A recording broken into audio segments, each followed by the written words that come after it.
بیدار ہو جائیں، جو ہوش میں آ جائیں، جو جاگ جائیں، جنہیں یاد آ جائے۔ مجھے بڑا پسند ہے یہ ہمدرد کے جو پرچے بچوں کے لیے خاص طور پر جو رسالہ نکلتا ہے، اس میں آپ نے دیکھا ہوگا جاگو اور جگاؤ، جاگو اور جگاؤ بڑی اچھی اصطلاح ہے، بڑی عام فہم ہے۔ خود جاگو اور جو جاگ جائیں دوسروں کو جگائیں، بیدار کریں۔ جو جاگ گئے ہیں، جنہیں یہ ہوش آ گیا ہے، میں مسلمان ہوں، میری ذمہ داری ہے، میں تو بحیثیت مجموعی اس امت کا فرد ہوں جو دنیا والوں کی بھلائی کے لیے برپا کی گئی، میرے ذمے تو بڑا عظیم فریضہ ہے۔ وہ فریضہ ہے کہ جو اللہ تعالیٰ اپنے رسولوں کے سپرد کرتا رہا ہے، امر بالمعروف اور نہی عن المنکر۔ جسے یہ ہوش آ جائے اب وہ دوسروں کو جگائے، جو جاگتے جائیں وہ ایک امت بن جائے، چھوٹی امت، جیسے آپ کہتے ہیں party with in party, state with in state, ریاست میں ریاست، پارٹی میں پارٹی، ایک بڑی امت ہے۔ 1 ارب سے زیادہ کی تعداد میں امت محمد ہے اس وقت دنیا میں صلی اللہ علیہ وسلم، لیکن سوئے ہوئے ہیں۔ کس اعتبار سے سوئے ہوئے ہیں؟ دنیا کے اعتبار سے سوئے ہوئے نہیں ہیں۔ ہر شخص اپنی بہتری کے لیے کوشاں ہے، زور لگا رہا ہے، دن رات محنت کر رہا ہے۔ دین کے اعتبار سے سو گئے، بحیثیت امت محمد جو ذمہ داری تھی اس کے اعتبار سے سوئے ہوئے۔ تو جو جاگ جائیں وہ جاگیں، آپس میں مل جل کر اس بڑی امت میں ایک چھوٹی امت بنائیں۔ وَلْتَكُمْ مِنْكُمْ أُمَّةٌ يَدْعُونَ إِلَى الْخَيْرِ، تم میں سے ایک امت تو ایسی لازماً ہونی چاہیے جو خیر کی طرف بلائے اور نیکی کا حکم دے اور بدی سے روکے۔ اور نوٹ کیجئے آخری ٹکڑا اس آیت کا، وَأُولَٰئِكَ هُمُ الْمُفْلِحُونَ، یہ جان لو کہ صرف وہی ہوں گے فلاح پانے والے، یہ سوئے ہوئے فلاح نہیں پائیں گے۔ جو جاگ جائیں گے اور جگائیں گے اور جو اپنے اس فرض منصبی کو ادا کریں گے، یدعون الی الخیر ویامرون بالمعروف وینہون عن المنکر، صرف وہ ہوں گے فلاح پانے والے۔ اولئک هم المفلحون۔ آپ صدق دل سے دعا کیجئے، اللہم ربنا اجعلنا منہم، اے اللہ ہمیں بھی ایسے لوگوں میں شامل ہونے کی توفیق عطا فرما۔ پہلا تمہیدی مضمون میرا ختم ہوا، ذہن میں ٹانکتے جائیے۔ خلاصہ کیا ہے؟ امت مسلمہ کی غرض تاسیس یا شہادت علی الناس کہیے یا امر بالمعروف اور نہی عن المنکر۔ اب دوسرا مضمون ہے، اس کے لیے ذرا یہ الٹ لیجئے آخری صفحے پر، چونکہ یہ 2 ورقہ ہے، اس پر میں نے ایک بڑی محنت کر کے قرآن مجید کے 9 مقامات منتخب کیے۔ ایک مضمون کو واضح کرنا مقصود ہے۔ وہ مضمون کیا ہے؟ پہلے اس بات کو سمجھیے۔ بدقسمتی سے ہمارے اس دور میں بہت سے انتہائی نیک لوگ، انتہائی نیک نیت لوگ، پھر یہ کہ دین کے لیے حرکت بھی کر رہے ہیں، جاتے ہیں، گھروں سے نکلتے ہیں، محنت کرتے ہیں، جد و جہد کرتے ہیں، لیکن ایک مغالطے میں مبتلا ہو گئے۔ وہ مغالطہ کیا ہے؟ کہ صرف نیکی کی تلقین کفایت کرتی ہے، نہی عن المنکر کی ضرورت نہیں۔ کسی برائی پر تنقید کا کوئی فائدہ نہیں، بھلائی کی تلقین کرو، جب بھلائی پھیلے گی خود بخود جو بدی ہے وہ رفع ہو جائے گی۔ بعض اعتبارات سے بات بڑی وزنی بات ہوتی ہے۔ تم روشنی پھیلاؤ، تاریکی خود بخود کافور ہو جائے گی۔ بھلائی کا پرچار کرو، بھلائی کو پھیلاؤ، بدی جو ہے خود بخود جو ہے وہ ملیا میٹ ہو جائے گی۔ لیکن یہ بہت بڑا مغالطہ ہے اور دینی اعتبار سے بہت بڑی غلط فہمی ہے، جس میں بہت سے نیک نیت حضرات، ان کی نیت سے پر کوئی شک نہیں، پھر ان کا جو مجاہدانہ کردار ہے، اس کے لیے جو محنتیں کرتے ہیں، وہ سب بھی مسلم ہے۔ لیکن میں یہ چاہتا ہوں آج آپ قرآن مجید کے 9 مقامات کے حوالے سے اس بات کو سمجھ لیں کہ یہ امر بالمعروف اور نہی عن المنکر باہم لازم و ملزوم، میں نے جو اس کا عنوان قائم کیا ذیلی، باہم لازم و ملزوم، ایک گاڑی کے 2 پہیے یا ایک ہی تصویر کے 2 رخ۔ ایک پہیے پر تو گاڑی گھوم جاتی ہے، 2 پہیوں پر گاڑی آگے بڑھتی ہے۔ ایک گاڑی کے 2 پہیے، اسی طریقے سے ایک تصویر کے 2 رخ، باہم لازم و ملزوم۔ اس کو چونکہ بڑی اہمیت کے ساتھ ذہن نشین کرانا مقصود ہے، تو میں نے یہ 9 مقامات قرآن مجید کے نکالے، جس سے یہ ثابت ہو جائے یہ دونوں لازم ہیں، لازم و ملزوم۔ اور ایک بات میں عرض کر دوں انتہائی ادب کے ساتھ کہ واقعہ یہ ہے کہ اگر میں یہ کہوں کہ قرآن مجید تو یہ 2 چیزیں بیان کر رہا ہے، لیکن اصل میں تو ایک ہی چیز ضروری ہے، تو معلوم یہ ہوا کہ میں نے قرآن پر طعن کیا ہے، اللہ کے کلام پر گویا کہ میں ایک یہ نقص نکال رہا ہوں کہ شاید یہ صرف شاعری ہو رہی ہے، لفاظی ہو رہی ہے۔ قرآن ہر جگہ دونوں اصطلاحات کو لا رہا۔ دیکھیے چونکہ وقت کم ہے، اب ذرا ایک ایک کر کے ان آیات کو پڑھیے۔ میں نے الحمدللہ شروع کیا اس اعتبار سے کہ شان باری تعالی سورۃ النحل کی آیت نمبر 90 میں بیان ہوئی، اور یہ آیت تو آپ میں سے ہر شخص کو یاد ہوگی، اس لیے کہ ہر خطبہ جمعہ میں آپ یہ آیت سنتے ہیں۔ خطبہ ثانیہ جب ہوتا ہے، جس کے بعد کھڑے ہو جاتے ہیں نماز کے لیے، تو یہ آیت جو ہے اس پر خطبہ ختم ہوتا ہے۔ ان اللہ یأمر بالعدل والاحسان وایتاء ذی القربى وینہی عن الفحشاء والمنکر والبغی یعظکم لعلکم تذکرون۔ بڑی خوبصورت آیت ہے۔ اللہ تعالیٰ نے ایسا کمال توازن پیدا کیا ہے، حکم بھی دیا 3 باتوں کا، روکا بھی 3 باتوں سے۔ عجیب توازن ہے، ذرا غور کیجئے اس کے حسن توازن ہی میں سارا حسن ہوتا ہے۔ 2 چیزیں ہیں، اگر آپ نے توازن ڈسٹرب کر دیا اس میں حسن باقی نہیں رہے گا۔ ان اللہ یامر بالعدل والاحسان وایتاء ذی القربى، اللہ حکم دیتا ہے عدل کا، احسان کا اور قرابت داروں کا حق ادا کرنے کا۔ میں چونکہ اس وقت درس نہیں دے رہا ہوں ان آیات کا، مقصود صرف یہ ہے کہ آپ کے پیش نظر رہے کہ امر اور نہی یہ دونوں ساتھ ساتھ، اور اس میں یہاں توازن اللہ نے اس درجے کیا ہے کہ 3 ہی چیزیں مقابل میں لایا۔ وَيَنْهَى عَنِ الْفَحْشَاءِ وَالْمُنْكَرِ وَالْبَغْيِ يَعِظُكُمْ لَعَلَّكُمْ تَذَكَّرُونَ۔ اللہ بھی نیکیوں کا حکم دیتا ہے تو بدیوں سے روکتا بھی، ورنہ اگر وہ فلسفہ درست ہوتا کہ محض نیکی کی تلقین سے بدی خود بخود کافور ہو جائے گی، تو بدی کی نشاندہی کر کے اس سے روکنے کی اضافی طور پر ضرورت نہیں ہے۔ آگے چلیے، نمبر 2، تقاضائے فطرت و حکمت۔ یہاں میں نے سورہ لقمان کی آیت لی ہے۔ حضرت لقمان کے بارے میں آپ حضرات کے علم میں ہوگا، نہ وہ نبی تھے نہ کسی نبی کے امتی تھے، سلیم العقل سلیم الفطرت انسان، حکیم اور دانا انسان۔ انہوں نے اپنے غور و فکر سے جو نتائج اخذ کیے ہیں وہ ہیں جو قرآن مجید نے سورہ لقمان کے دوسرے رکوع میں جو وصیتیں انہوں نے اپنے بیٹے کو کی تھی، وَإِذْ قَالَ لُقْمَانُ لِابْنِهِ وَهُوَ يَعِظُهُ يَا بُنَيَّ لَا تُشْرِكْ بِاللَّهِ، یہاں سے قرآن مجید نے حضرت لقمان کو امر بنا دیا، اس لیے کہ ان کا ذکر جب تک قرآن ہے ان کا ذکر موجود ہے، اور ہمیشہ قرآن رہے گا ان کا ذکر موجود رہے گا۔ یہ شان ہے اللہ نے اپنے اس بندے کی جو بڑھائی ہے کہ قرآن مجید میں اس طریقے سے تعین کے ساتھ یا تو رسولوں کا نام آتا ہے، یا یہ کہ صحابہ میں سے حضرت زید کا ذکر خاص طور پر صحابہ جو ہے اس اعتبار سے کیا کرتے تھے کس قدر خوش قسمت ہے اس کا نام قرآن میں آیا۔ فلما قضى زید وطرہا، تو یہ وطرہ منہا زید وطرہ یہ سورہ احزاب میں آیا تو لوگ نش کرتے تھے، زید تمہارا نام قرآن میں آیا ہے۔ ایسے ہی یہ ایک حکیم اور دانا انسان۔ اب ان کی اسی لیے میں نے عنوان قائم کیا تقاضائے فطرت و حکمت۔ فطرت اور حکمت کا تقاضا یہ ہے۔ اب ان کی یہ آیت نوٹ کیجئے جو قرآن مجید میں ان کی بات نقل فرمائی گئی، یا بنی اقم الصلاۃ وامر بالمعروف وانہی عن المنکر واصبر علی ما اصابک ان ذلک من عزم الامور۔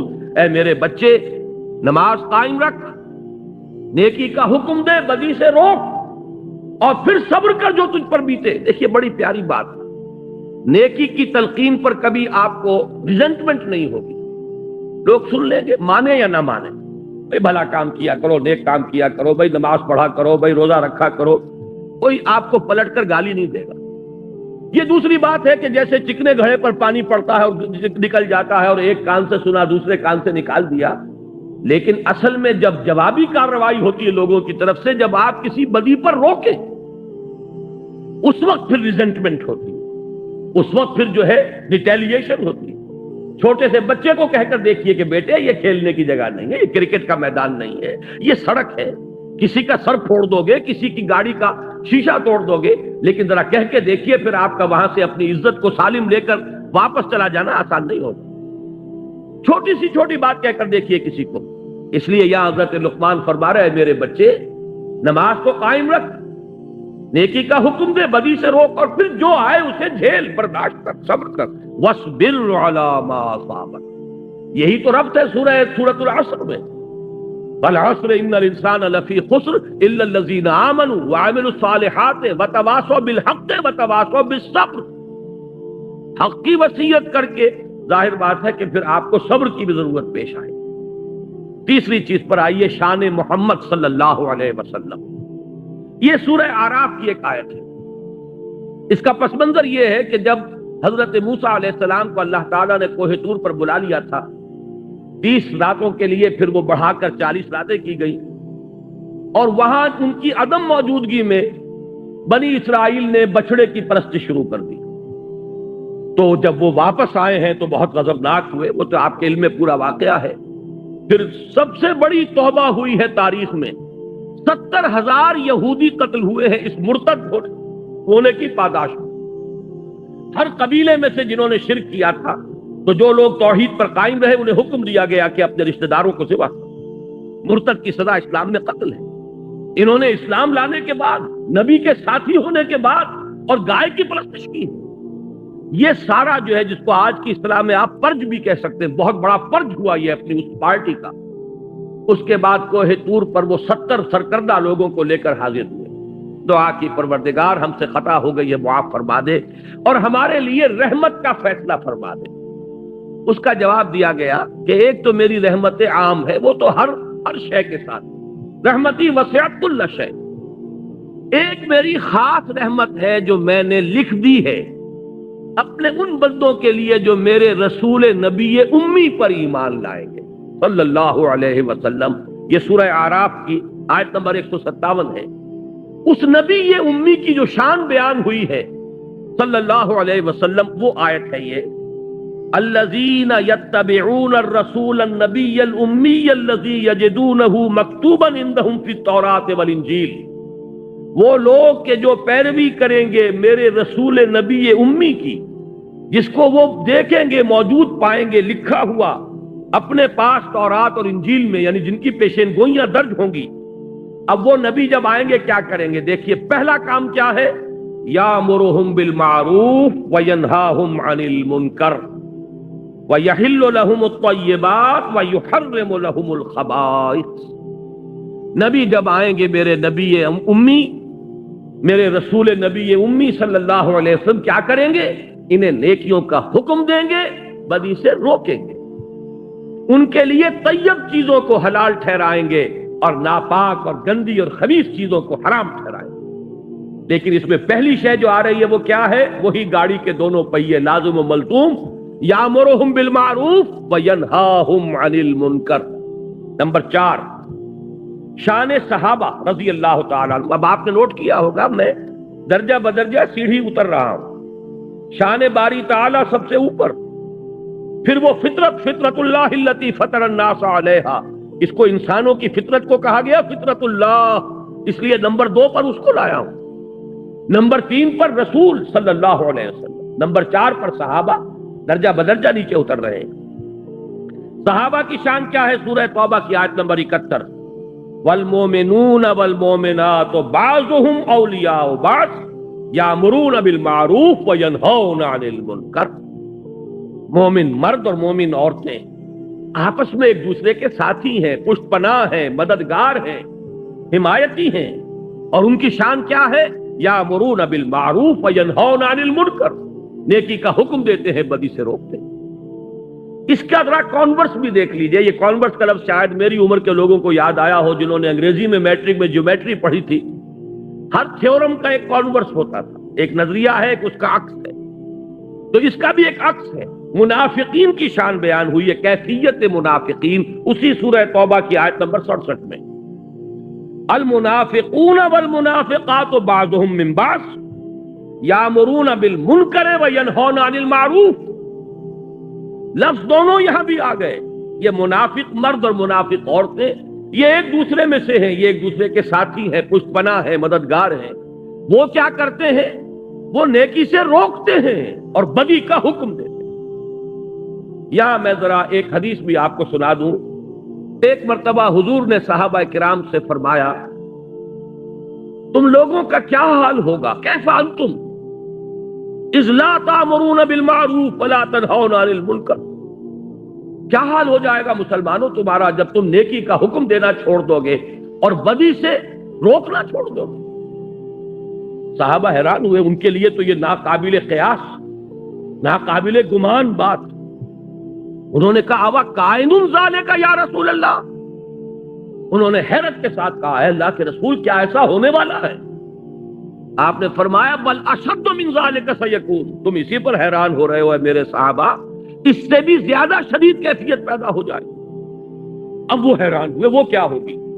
فرمایا تامرون بالمنکر وتنہون عن المعروف، وہ دور بھی آ جائے گا کہ تم منکر کا حکم دو گے اور بدی کا حکم دو گے اور نیکی سے روکو۔ یہ وہ شان ہے منافقین کی کیفیت۔ گویا کہ حضور نے فرمایا ایک وقت آئے گا میری امت میں یہ نفاق عام ہو جائے گا۔ آج آپ کا معاشرہ وہی ہے، نیکی کے راستے پر چلنا بہت مشکل، بدی کے راستے کھلے ہیں، کشادہ ہیں، کوئی ریزسٹنس ہے ہی نہیں۔ کوئی نوجوان ذرا داڑھی رکھ لے، تمام رشتہ دار، اعزاء، قریب، والدین وہ اس کے سر کو اس پر سوار ہو جائیں گے، تم نے کیا کیا؟ ذرا گھر میں کوئی شرعی پردہ کر کے نافذ کر کے دیکھیے، you will be an outcast, آپ اپنے معاشرے سے نکال دیے جائیں، آپ بالکل آپ کا تعلق جو ہے وہ معاشرے سے، عزیزوں سے کٹ جائے، کر کے دیکھ لیجیے۔ اس لیے کہ حضور نے فرمایا تھا بل اشد من ذالک سیکون، کہ میری امت پر وہ وقت بھی آنے والا ہے کہ صرف یہی نہیں ہوگا کہ نیکی کا حکم دینا روک دیں گے اور بدی سے روکنا جو ہے وہ چھوڑ دیں گے، بلکہ اشد من ذالک سیکون، اور وہ کیا ہے؟ تامرون بالمنکر وتنہون عن المعروف، جو کہ اس وقت منافقین کی شان تھی۔ آگے آئیے، یہ 6 آیت میں ابھی آپ کو سنا چکا ہوں پہلے ہی، امت کا فرض منصبی، کنتم خیر امت اخرجت للناس تامرون بالمعروف وتنہون عن المنکر۔ نمبر 7، دور زوال میں امت مسلمہ کے لیے سہ نکاتی لاہ عمل کا نقطہ عروج، یہ 3 آیات جو یہاں درج ہیں۔ میں نے ایک تقریر کی تھی آپ کے اسی شہر کراچی میں ایک مسجد میں آج سے 4 سال قبل، اس پر مفصل خطاب ان 3 آیات کی روشنی میں ایک لائحہ عمل، کیا کریں اس حال میں، کس طریقے سے صورتحال تبدیل ہو۔ قرآن مجید تو ہمیشہ کے لیے ہدایت اور رہنمائی ہے، اس نے اس دور کے لیے بھی ہدایت دی ہے، بعد والے دور کے لیے بھی ہدایت دی۔ اس دور زوال میں اگر یہاں سے اب اوپر اٹھنے کے لیے آپ کو لائحہ عمل درکار ہے تو بھی رجوع کیجئے قرآن کی طرف۔ قرآن مجید نے ان 3 آیات میں سورہ آل عمران کی آیات 102، 103، 104 ایک سہ نکاتی لائحہ عمل دیا ہے، جس میں آخری بات وہ ہے جو ابھی میں نے آیت آپ کو سنائی تھی، وَلْتَكُمْ مِنْكُمْ أُمَّةٌ يَدْعُونَ إِلَى الْخَيْرِ وَيَأْمُرُونَ بِالْمَعْرُوفِ وَيَنْهَوْنَ عَنِ الْمُنْكَرِ وَأُولَٰئِكَ هُمُ الْمُفْلِحُونَ۔ پہلا نقطہ یہ ہے کہ ہر شخص تقوی اختیار کرے۔ دوسرا نقطہ یہ ہے کہ مل جل کر بنیان مرصوص بنو، قرآن مجید کی رسی کو مضبوطی سے تھام لو، اللہ کی رسی، وَاعْتَصِمُوا بِحَبْلِ اللَّهِ جَمِيعًا۔ اور تیسرا نقطہ ضربہ سلام کیا ہے اس کا؟ وَلْتَكُمْ مِنْكُمْ أُمَّةٌ يَدْعُونَ إِلَى الْخَيْرِ وَيَأْمُرُونَ بِالْمَعْرُوفِ وَيَنْهَوْنَ عَنِ الْمُنْكَرِ وَأُولَٰئِكَ هُمُ الْمُفْلِحُونَ۔ تم میں سے ایک جماعت تو ایسی قائم ہونی چاہیے جو یہی 3 کام کرے اور کوئی کام نہ کرے۔ میں یہاں پر عرض کر دوں کہ واقعہ یہ ہے کہ آج وہ بعد میں تفصیل سے گفتگو ہوگی، ہماری دینی جماعتیں بھی اپنے اصل ہدف سے ہٹ چکی۔ اس وَلْتَكُمْ مِنْكُمْ أُمَّةٌ، اس کے کرنے کے صرف 3 کام قرآن نے بتائے، خیر کی طرف دعوت، نیکی کا حکم، بدی سے روکنا۔ یہ پاور پالیٹکس میں اپنے آپ کو ملوث کر لینا، کبھی کسی کا پاسنگ بن جانا، کبھی کسی کا ضمیمہ بن جانا، ادھر سے ادھر جو سیاسی اعتبار سے لڑکتے رہ رہے ہیں، یہ در حقیقت اپنے اصل ہدف سے ہٹ جانے کی بنا پر، وہ تیر نیم کش جس کا نہ ہو کوئی ہدف، اپنے اصل ہدف سے، ہمارے یہ جو لائحہ عمل کا جو ہدف ہے اس سے ہٹ چکے ہیں۔ بہرحال اس کے ضمن میں عرض کر دوں کہ وہ جو میں نے تقریر کی تھی، وہ بھائی جمیل الرحمان صاحب، اللہ تعالیٰ انہیں صحت بھی دے اور عمر بھی دے، انہوں نے میری کتنی ہی تقریریں ہیں، بڑا مشقت طلب کام ہے یہ ٹیپ سے اتارنا، اور یہ کر رہے ہیں، کم سے کم میں سمجھتا ہوں کہ 15 برس ہو گئے ہیں انہیں یہ کام کرتے ہوئے۔ میری بہت سی تقریریں ایسی ہیں جو انہی کے ذریعے سے وہ کتابی شکل میں آئی۔ اسی کراچی میں نے ایک تقریر کی تھی، اسی آیت کے حوالے سے جو ابھی سورہ اعراف کی ہم نے پڑھی ہے، اس میں اہل ایمان کے بارے میں فرمایا کہ وہ لوگ کیا کریں گے، والذین آمنوا بہ وعزروہ ونصروہ واتبعوا النور الذی انزل معہ اولئک هم المفلحون۔ ہمارے اس رسول نبی امی کو جو لوگ جو ان پر ایمان لائیں گے، ان کی تعظیم کریں گے، ان کی مدد کریں گے، اور جو نور ان کے ساتھ نازل کیا جائے گا اس کا اتباع کریں گے، وہی فلاح پانے والے ہوں گے۔ وہ تقریر بھی انہوں نے اتاری تھی اور وہ چھپ چکی ہے، کتنے ایڈیشن اس کے۔ نبی اکرم صلی اللہ علیہ وسلم سے ہمارے تعلق کی بنیادیں الحمدللہ بہت پسند کیا گیا، وہ عوام میں خواص میں، اس لیے کہ ایک بالکل نقطۂ نظر سامنے آیا، یہ وہ مختلف نقطۂ نظر کہ آیا صرف درود پڑھ دینے سے حق ادا ہو گیا، یا یہ کہ عید میلاد منا لینے سے حق ادا ہو گیا حضور کا صلی اللہ علیہ وسلم، یا جلوس نکال دینے سے حق ادا ہو گیا، یا کوئی اور ذمہ داریاں ہیں ہماری نبی اکرم صلی اللہ علیہ وسلم کے بارے میں۔ اسی طرح اس تقریر کو بھی انہوں نے اتارا تھا، اور اب وہ بھی کتاب کی شکل میں شائع ہو رہی ہے، لیکن تازہ میثاق جو میں خاص طور پر حکم دے کر آیا تھا کہ اس کو جلدی سے شائع کیا جائے، اور بائی ایئر کارگو میں نے منگوایا ہے، آج اس کے نسخے باہر موجود ہیں۔ یہ کوئی 64 صفحے کا کتابچہ ہے جو اس میثاق کے اندر پورا کا پورا آ گیا ہے، لہذا میں آج اس موضوع پر گفتگو نہیں کر رہا۔ یہ جو سہ نکاتی لائے عمل ہے، آپ میں سے ہر شخص کوشش کرے کہ اس کو میثاق کے شمارے کو لے کر جائے، اور آج ہی رات اسے پڑھ لے، انشاءاللہ وہ محسوس کرے گا کہ یہ ایک ایسی شے ہے جسے بڑے پیمانے پر مسلمانوں کے اندر عام کرنے کی ضرورت ہے۔ قرآن نے ہمیں لاہ عمل دیا ہے، ہم کدھر بھٹک رہے ہیں۔ جیسے حضور صلی اللہ علیہ وسلم، مجھے غزوہ حنین کا وہ وقت یاد آ رہا ہے جب صحابہ، کیونکہ بوچھاڑ ہوئی تھی تیروں کی، بڑی سخت بوچھاڑ، جب حضور اور مسلمانوں کا لشکر جب جا رہے تھے تو ایک تنگ درے میں، پہاڑی کے درے میں سے گزر رہے تھے، اور پہاڑی کے دونوں طرف جو ہے پہاڑوں پر اس درے کے وہ کفار پہلے سے بیٹھے ہوئے تھے، اور انہوں نے جو پھر بوچھاڑ کی ہے تیروں کی تو بھگدڑ مچ گئی۔ اس وقت حضور صلی اللہ علیہ وسلم نے ایک آواز بلند کی، الیہ یا عباد اللہ، الیہ یا عباد، اے اللہ کے بندوں کدھر جا رہے ہیں، آؤ میری طرف۔ میں یہ عرض کر رہا ہوں، قرآن آج پکار رہا ہے، الیہ یا عباد اللہ، آؤ میری طرف، میرے پاس پروگرام ہے، میرے پاس لاہ عمل ہے، میرے پاس ہدایت ہے، لیکن تم نے مجھے اپنا امام بنایا ہی نہیں۔ یہی وجہ ہے کہ میں نے اس کتابچے کا انتساب لکھا ہے، یہ جو شروع میں ہوتا ہے، ان باہمت لوگوں کے نام جو قرآن حکیم کو واقعتاً اپنا امام بنانے کا عزم کر لیں۔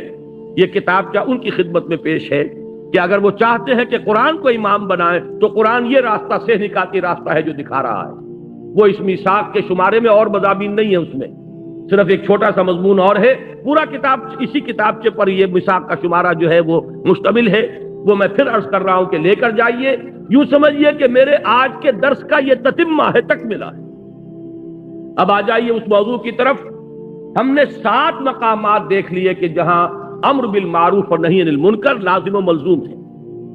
8واں یہ سورہ حج کی آیت نمبر 41 ہے، اصحاب اقتدار کا فرض عین، الذین ان مکناہم فی الارض اقاموا الصلاة وآتوا الزکاة وامروا بالمعروف ونہوا عن المنکر وللہ عاقبۃ الامور۔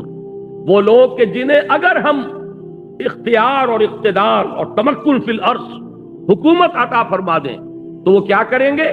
نماز قائم کریں گے، زکوٰۃ کا نظام قائم کریں گے، نیکیوں کا حکم دیں گے، بدی سے روکیں گے۔ وہی امر بالمعروف اور نہی عن المنکر، گاڑی کے دونوں پہیے۔ آخری مقام وہ ہے جو آج آپ نے آیات ابھی سنی عزیزم اسد الرحمان صاحب سے، یہ ہے سرفروش اور جانباز اہل ایمان کے اوصاف کا ذروہ سنام۔ یہ آیات کاش کے پورا کا پورا درس ان 2 آیتوں پر ہوتا۔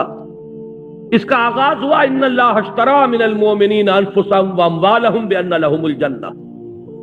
اللہ نے تو اہل ایمان سے ان کی جانیں اور مال خرید لیے ہیں جنت کے عوض۔ جنت چاہیے تو جان اور مال میرے حوالے کر دو۔ جو بھی باشعور صاحب ایمان ہے وہ گویا کہ اللہ کے ساتھ ایک بیع و شرا کر چکا، اپنی جان اور مال اللہ کے ہاتھ فروخت کر چکا۔ لہذا اسی کا مظہر یہ تھا کہ وہ لوگ سرفروشی اور جاں فشانی، جب پکارا گیا میدان میں آ گئے جان ہتھیلی پر رکھ کر۔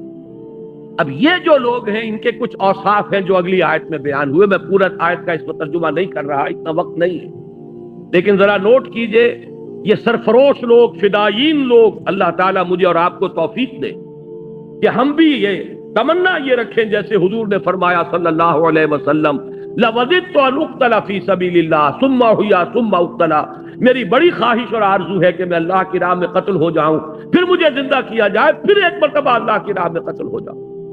تو یہ خواہش ہمارے دلوں میں بھی آ جائے، لیکن اس خواہش کے ساتھ ساتھ کچھ اوصاف اپنے اندر پیدا کرنے ہوں گے۔ وہ اوصاف کیا ہے؟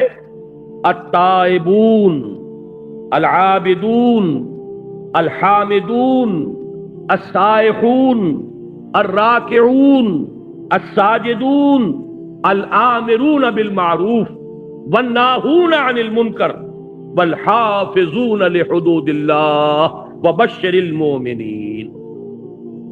پہلا وصف توبہ کرنے والے، رجوع کرنے والے، خطا ہو گئی، غلطی ہو گئی، فوراً توبہ کرے، رجوع کرے۔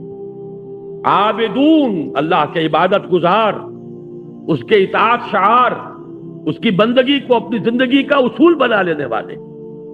الحامدون، اللہ کی حمد و ثنا میں مصروف رہنے والے۔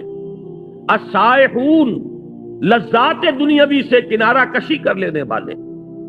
الراکعون، رکوع کرنے والے اللہ کی جناب میں۔ الساجدون، سجدے کرنے والے اللہ کی بارگاہ میں۔ الآمرون بالمعروف، نیکی کا حکم دینے والے۔ والناہون عن المنکر، اور بدی سے روکنے والے۔ والحافظون لحدود اللہ، اور اللہ کی حدود کی حفاظت کرنے والے۔ وبشر المؤمنین، اے نبی ایسے اہل ایمان کو بشارت دے دیجیے، ان کی کامیابی جو ہے اس کی خوشخبری انہیں سنا دیجیے۔ یہ ضربہ سلام ہے اس لیے کہ یہاں پر امر بالمعروف اور نہی عن المنکر سے بھی اگلا قدم بیان کر دیا گیا۔ وہ کیا ہے؟ الحافظون لحدود اللہ۔ آپ کے ذہن میں ہوگا کہ میں انقلاب اسلامی کے مراحل کئی مرتبہ بیان ہو چکے ہیں، کتابی شکل میں بھی موجود ہیں۔ آخری مرحلہ کیا ہے؟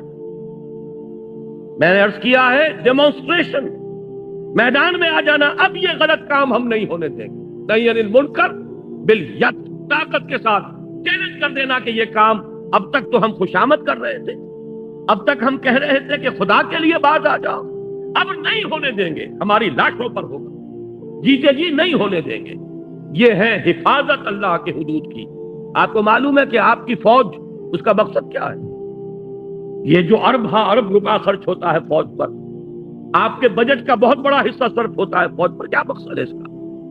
آپ کی زمین کے ایک ایک چپے کے محافظ بن کر کھڑے ہو جائیں، سرحدوں کے محافظ بن کر کھڑے ہو جائیں، جان دے دیں، لیکن یہ کہ ایک چپا زمین کا، ایک انچ جو ہے اس ملک کی، وہ دشمن کے حوالے کرنے کے لیے تیار نہ ہو۔ ابھی 16 کروڑ نہیں، تقریباً 20 کروڑ روپیہ جو ہے ایکسرسائز پر خرچ ہو گیا۔ یہ ایکسرسائز کاہے کے لیے؟ تاکہ ہماری افواج چاق و چوبند رہیں، تیار رہیں، کوئی بھی صورتحال پیدا ہو جائے سست پڑے ہوئے نہ ہو، زنگ نہ لگا ہوا ہو کہیں۔ یہ سب کچھ کس لیے؟ حفاظت، حدود اللہ، حدود ارضی کی حفاظت، زمین کے وطن کی حدود کی حفاظت۔ اسی طرح اللہ کی بھی حدود ہے۔ تلک حدود اللہ فلا تقربوها، دیکھو یہ اللہ کی حدود ہے، اس کے قریب نہ پھٹکو۔ کہیں آتا ہے فلا تعتدوها، یہ اللہ کی حدود ہے، انہیں پامال نہ کرو، ان سے تجاوز نہ کرو۔ یہ حدود اللہ۔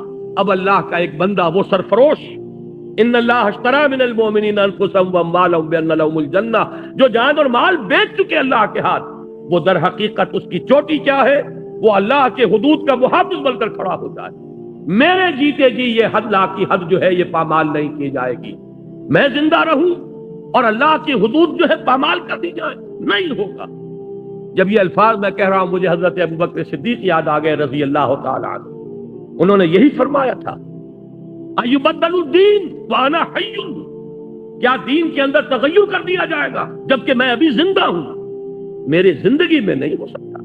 جبکہ کچھ لوگوں نے زکوٰۃ دینے سے انکار کیا تھا، اور کچھ حضرات نے مشورہ دیا تھا، آپ یہ اتنے سارے محاذ ایک دم نہ کھول لیجئے۔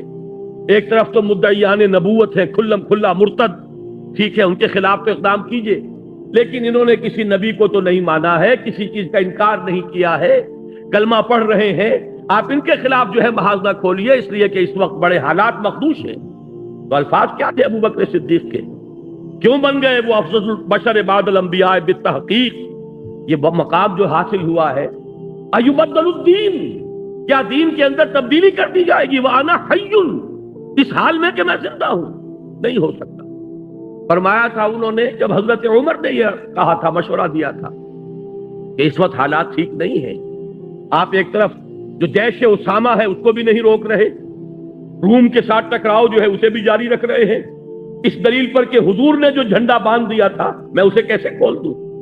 حضور نے لشکر تیار کر دیا تھا کہ جائے گا، تو کیا کریں گے؟ یہاں پہ کون محافظ ہوں گے؟ تو انہوں نے فرمایا تھا کہ اگر کوئی محافظ نہ ہو، اگر درندے آ کر ابو بکر کو نوچیں تب بھی یہ کام ہو کر رہے گا، اس لیے کہ نبی صلی اللہ، میں اللہ کے رسول کا خلیفہ ہوں، ان کے جو کام ہیں، ان کے مشن کی تکمیل میرا مقصد زندگی، یہ ہے حفاظت حدود اللہ۔ تو یہ جو یہاں 9 اوصاف بیان ہوئے ہیں، اللہ تعالی ہمیں ان میں سے ایک ایک وصف اپنے اندر جذب کرنے کی توفیق عطا فرمائے۔ التائبون العابدون الحامدون السائحون الراکعون الساجدون الآمرون بالمعروف والناہون عن المنکر والحافظون لحدود اللہ۔ پھر کوالیفائی کرتا ہے آدمی، یہاں پہنچتا ہے، اب کوالیفائی کرتا ہے اس بشارت کے لیے، وَبَشِّرِ الْمُؤْمِنِينَ، اے نبی ایسے اہل ایمان کو بشارت دے دی جنہوں نے اپنی جانیں اور مال اللہ کے ہاتھ فروخت کر دیے، اور اس فروخت کرنے کے بعد ان کی زندگی کا، ان کے کردار کا، ان کے شب و روز کا نقشہ یہ۔ بہرحال اگرچہ اس میں کئی دوسرے مضامین بھی ضمنی طور پر آ گئے، لیکن میرے اس بیان کا مقصد کیا تھا؟ اس حقیقت کو واضح کرنا کہ امر بالمعروف اور نہی عن المنکر انسیپریبل ہے، ان کو ایک دوسرے سے جدا نہیں کیا جا سکتا، یہ ایک ہی حقیقت کے اجزاء لا ینفک ہیں، لا ینفک غیر منفک، جس کو علیحدہ نہیں کیا جا سکتا۔ یہ غلط فہمی رفع ہو جانی چاہیے۔ یہ مغالطہ جنہیں بھی ہیں انہیں اللہ تعالیٰ ان کو اپنے اس مغالطے پر متنبہ اور مطلع ہونے کی توفیق عطا فرمائے۔ ہمارا کام یہی ہے کہ جو بات کتاب و سنت سے سمجھ میں آتی ہے اسی کو ہم لوگوں کے سامنے بیان کریں اور عام کریں۔ باقی یہ ہے کہ لوگوں کے دل میں اور ان کے ذہن کے اندر ان باتوں کا ڈالنا یہ اللہ کے ہاتھ میں، یہ کسی انسان کے بس میں نہیں۔ میں پہلے ہی عرض کر چکا ہوں، نیکی بھی ہے، تقویٰ بھی ہے، جد و جہد بھی ہے، حرکت بھی ہے، محنت بھی ہے، لیکن ایک بہت بڑا مغالطہ کہ صرف بھلائی کی تلقین، صرف نیکی کی تلقین، صرف فضائل کی تلقین کے ذریعے سے سارے معاملات دور صحیح ہو جائیں گے، ساری گندگیاں دھل جائیں گی، یہ ممکن نہیں ہے۔ قرآن مجید 9 مقامات پر اگر امر بالمعروف اور نہی عن المنکر کو متوازن طریقے سے، بالکل بیلنس اجزاء لا ینفک کی حیثیت سے بیان کر رہا ہے، تو ہم میں سے کسی کو یہ حق نہیں پہنچتا کہ اس میں سے کسی ایک کو غیر ضروری یا اضافی قرار دے دے، معاذ اللہ ثم معاذ اللہ۔ اب پلٹ لیجئے، اب تیسری بات جو ہے، میں آج ذرا اس مختلف انداز میں درس دے رہا ہوں۔ اب تک میں نے 2 باتیں عرض کی، ایک یہ کہ امت مسلمہ کی غرض تاسیس کے لیے قرآن کی اصطلاحات 2 ہیں، شہادت علی الناس اور امر بالمعروف نہی عن المنکر۔ نمبر 2 یہ کہ امر بالمعروف نہی عن المنکر یہ ایک ہی حقیقت کے 2 پہلو، یہ لازم و ملزوم ہے، یہ ایک ہی گاڑی کے 2 پہیے ہیں۔ اب تیسری بات یہ ہے کہ ان میں اہم تر نہی عن المنکر ہے۔ اگر علیحدہ غور کرنا ہے، اور خاص طور پر علماء اور صوفیاء اور احبار اور رہبان، ان کے کرنے کا اصل کام یہی، یہ میں چاہتا ہوں کہ اچھی طریقے سے آپ سمجھ لیں، اس لیے کہ عنوان میں نے نوٹ کرایا تھا، علماء و صلحاء کے کرنے کا اصل کام اور عذاب الہی سے نجات کی واحد راہ۔ اس کے ضمن میں یہ چند آیات کا ترجمہ سن لیجئے، اور پھر یہ 3 احادیث ہیں جو ہمیں پڑھنی ہے۔ بڑی محنت کے ساتھ اسے چھپا کر لایا ہوں آپ کے لیے، بہت مواد ہے ان 2 اور آپ کے اندر، 4 صفحے ہیں، لیکن آپ جا کر غور کریں گے یہ پوری کتاب کا مضمون ہے جو اس کے اندر جمع کر دیا گیا ہے۔ لیکن یہ کہ آپ کے پاس یہ بڑا ہینڈی رہے گا، آپ کی جیب میں رکھا رہے گا، غور کرتے رہیے، ان آیات کو یاد کرتے رہیے، یہ احادیث ہر وقت آپ کے سامنے رہیں، آپ لوگوں کو سمجھائیے، سنائیے۔ اور یہ احادیث کا عکس میں نے لیا ہے اور اس کو شائع کیا ہے مکمل حوالوں اور متن کے ساتھ۔ اگر ویسے ہی تقریر کے اندر صرف حدیث کا مفہوم آ جائے تو یاد نہیں رہتا، آگے آپ بات کر نہیں سکتے۔ دیکھیے سورہ مائدہ میں بنی اسرائیل پر تنقید ہوئی ہے۔ بنی اسرائیل کے بارے میں جو بھی میری تقاریر میں شریک ہوتے رہے ہیں، بارہا وہ حدیث سامنے آئی، اور آج وہ میثاق کے اندر بھی آپ کو وہ حدیث مل جائے گی کہ حضور نے خبر دی تھی کہ میری امت میں بھی وہ ساری خرابیاں پیدا ہوں گی جو بنی اسرائیل میں پیدا ہوئی، یہاں تک کہ اگر وہ گوہ کے بل میں گھسے تھے تو میری امت بھی گھسے گی، اور اگر